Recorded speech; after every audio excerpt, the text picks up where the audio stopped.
नमस्कार दोस्तों, मैं आप लोगों को अपने इस नई वीडियो में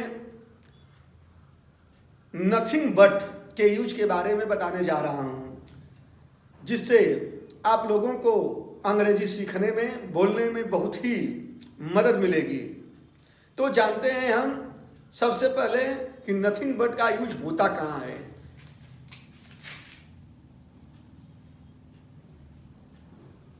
यूज ऑफ नथिंग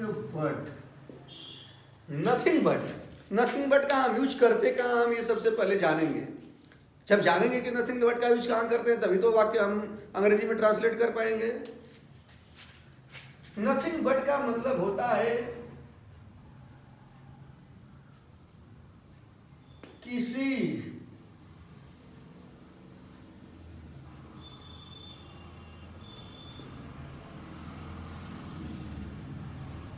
के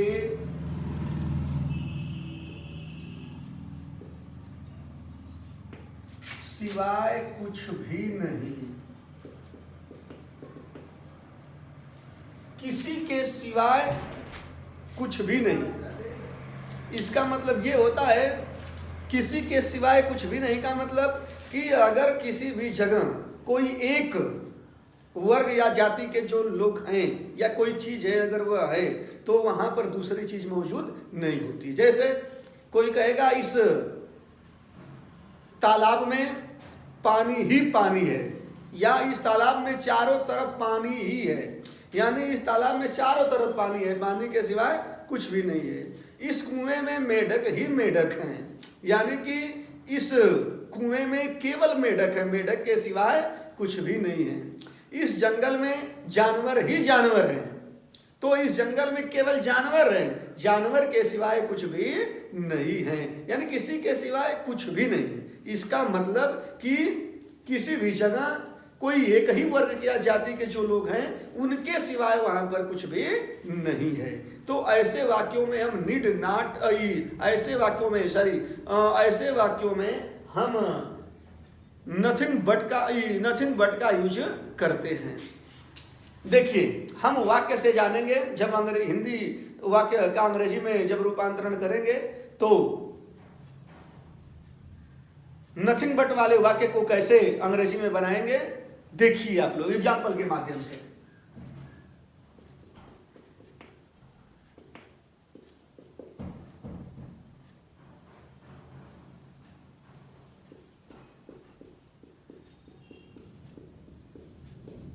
इस तालाब में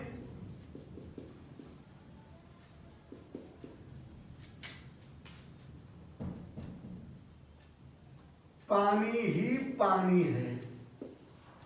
देखिए, हमारा ये हिंदी वाक्य दिया है, इस तालाब में पानी ही पानी है, यानी इसका भाव समझिए इस वाक्य का कि इस तालाब में पानी ही पानी है। या इसी का दूसरा भाव हो सकता है कि इस तालाब में चारों तरफ पानी ही पानी है। या इसी का तीसरा भाव यह भी हो सकता है कि इस तालाब में पानी के सिवाय कुछ भी नहीं है। तीनों वाक्य का भाव एक ही हुआ, लेकिन इनका जब अंग्रेजी में अनुवाद होगा तो सिर्फ एक अनुवाद बनेगा। देखिए क्या बन रहा है। ऐसे वाक्यों का जो नथिंग बट वाले होते हैं, उनका हिंदी से अंग्रेजी में अनुवाद बनाते समय सबसे पहले हम लिख देते हैं देयर लिख देते हैं। अब इसके बाद देखिए, यहां पर अगर प्रेजेंट में है हूं हो दिया है, तो हम क्या करते हैं कि जो सहायक क्रिया होती है इज, हम उसका प्रयोग करते हैं। क्योंकि नथिंग बट दिया है तो हमारा लिख सकते नहीं किसी के सिवाय कुछ भी नहीं है, यानी सिंगुलर हो गया, तो हम वहां पर केवल इज का प्रयोग करेंगे। और यही अगर पास्ट में दे देता था थे, जैसे इस तालाब में पानी ही पानी था, तो वहां पर हम देयर के बाद वाज का प्रयोग करेंगे, न कि वेयर का। तो यहां पर देखिए इस तालाब में पानी ही पानी है, यानी कि प्रेजेंट में है, तो देयर के बाद हम क्या लिखेंगे, इज। इसके बाद हम लिख देंगे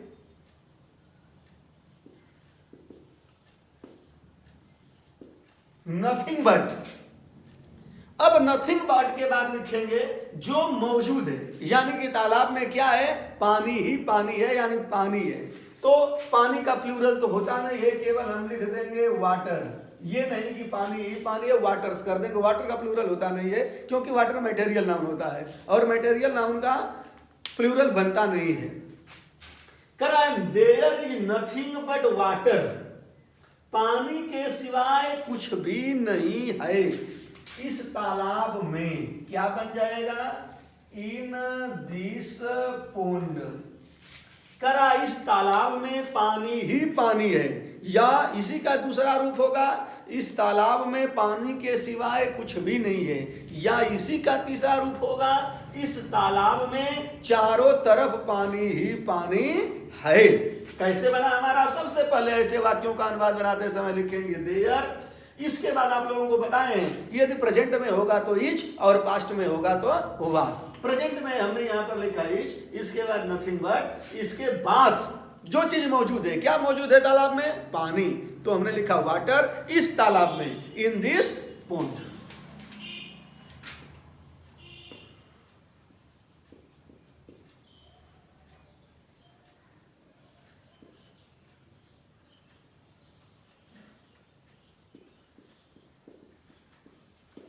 इस कुएं में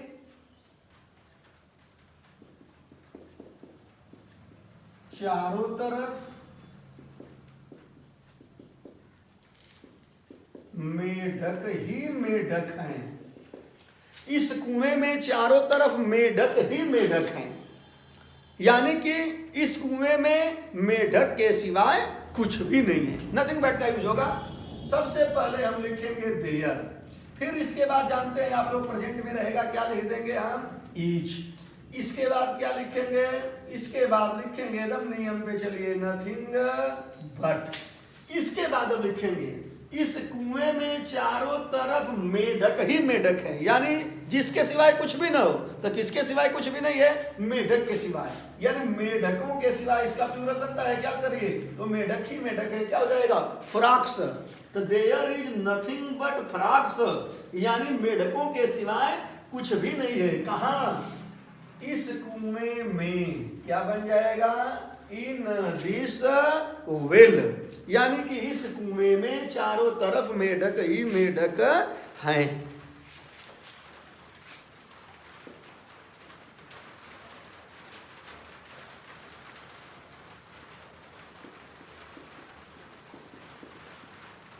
मेरे गांव में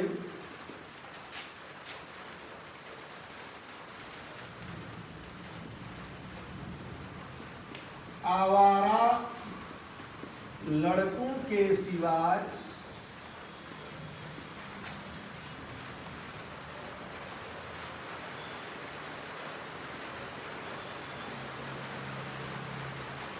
मेरे गांव में आवारा लड़कों के सिवाय कुछ भी नहीं है। मेरे गांव में, भाव समझिए, आवारा लड़कों के सिवाय कुछ भी नहीं है, अर्थात मेरे गांव में चारों तरफ आवारा लड़के ही हैं।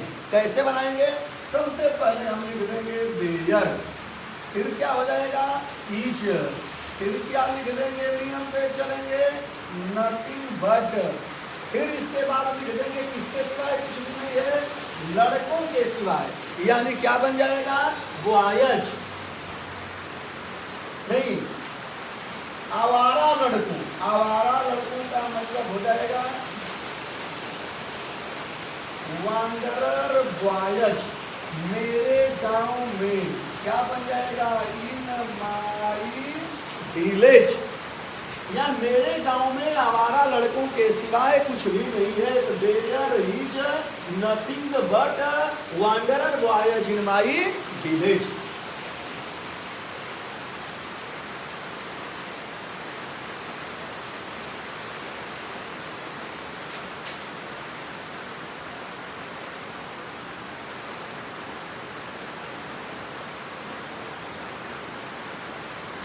उस जंगल में जानवर ही जानवर है, यानी उस जंगल में जानवरों के सिवाय कुछ भी नहीं है।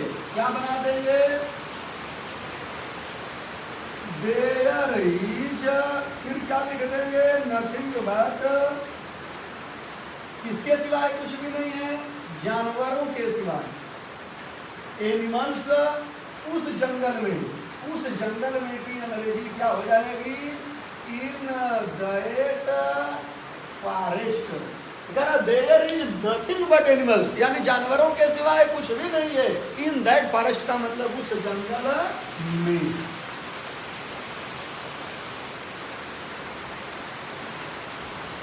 इस शहर में चारों तरफ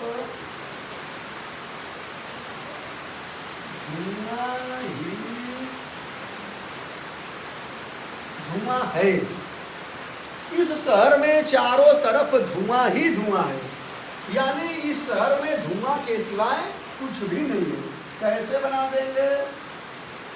देयर इज, फिर क्या लिख देंगे? Nothing but. स्मोक का प्लूरल तो होगा नहीं, स्मोक का हो जाएगा। स्मोक का मतलब होगा धुआं। तो there is nothing but smoke, यानी धुआं के सिवाय कुछ भी नहीं है। कहाँ? इस शहर में। क्या बन जाएगा? इन दिस सिटी, यानी इस शहर में चारों तरफ धुआं ही धुआं है, या इस शहर में धुआं ही धुआं है, या इस शहर में धुआं के सिवाय कुछ भी नहीं है। तो हमने लिखा सबसे पहले देयर, प्रेजेंट में है तो क्या लिखेंगे? इसके बाद लिखेंगे नथिंग बट, इसके सिवाय कुछ भी नहीं है, धुआं के सिवाय कुछ भी नहीं है। धुआं की अंग्रेजी होती है स्मोक। इस शहर में तो क्या बन जाएगा? In this city. तो आज आप लोगों ने ये जाना कि हम नथिंग बट का यूज कहाँ करते हैं। नथिंग बट का मतलब किसी के सिवाय कुछ भी नहीं, यानी किसी के सिवाय, यानी कुछ है उनके सिवाय कुछ भी नहीं। यानी जैसे इस तालाब में पानी ही पानी है, यानी इस तालाब में चारों तरफ खाली पानी है, पानी के सिवाय कुछ भी नहीं है। तो हम वहां पर नथिंग बट का यूज करेंगे। अगर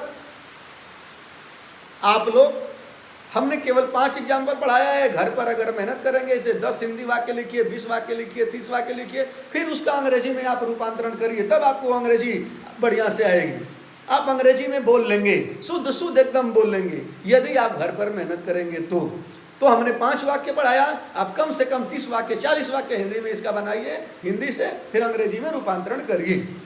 ऐसे केवल आप लोग आधा घंटा डेली मेहनत करिए, महज 2 या 3 महीना जाते जाते आप लोग 2-3 महीने में अंग्रेजी खूब अच्छी तरह से बोलने लगेंगे। तो अगर आप लोगों को मेरी ये वीडियो अच्छी लगी हो तो आप लोग इसे लाइक करिए, शेयर करिए और सब्सक्राइब करिए।